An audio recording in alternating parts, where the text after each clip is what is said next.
এই যে ময়লার ভাগাড়টি, এটি ঈদের ছুটির মধ্যে সম্ভবত এখানে লোকজন, ইন্ডাস্ট্রির লোকজন নিয়ে এসে ফেলেছিল। মাননীয় প্রধানমন্ত্রীর দৃষ্টিগোচর হওয়ায় উনি এটা আমাদেরকে অ্যাড্রেস করেছে, নোটিশ করেছে।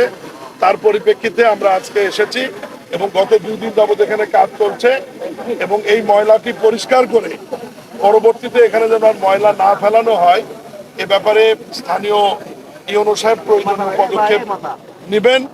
এবং রূপগঞ্জ পৌরসভার অধীনে আমরা আলাটি একটি ময়লার ভাগার বা ময়লা ফেলানোর জন্য একটা ল্যান্ডফিল্ডের ব্যবস্থা করছি, যেখানে সকল ইন্ডাস্ট্রির ময়লা এবং পৌরসভার ময়লা পৌরসভার পক্ষ থেকে কালেকশন করে ওই ল্যান্ডফিল্ডে নিয়ে যাওয়ার পরে আমরা দেখি অনেক বিদেশি কোম্পানি এখন বাংলাদেশে এসছে, যারা ওয়েস্ট ম্যানেজমেন্ট নিয়ে কাজ করছেন।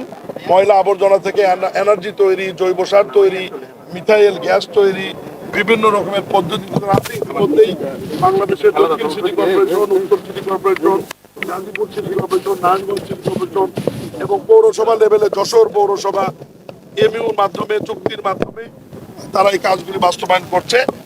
এই নতুন ল্যান্ডফিল্ডে ময়লা যাওয়ার পরে আমরা দ্রুত সময়ের মধ্যে আমাদের মন্ত্রণালয় এবং বিদেশি টিমকে আমি পৌর প্রশাসক বা ইউনো মহোদয়ের কাছে পাঠিয়ে দেবো। আলোচনা করে যখন এই ময়লাকে আমরা রিউজ করব, ব্যবহার করব, তখন ময়লার সংখ্যাটা এমনি কমে যাবে।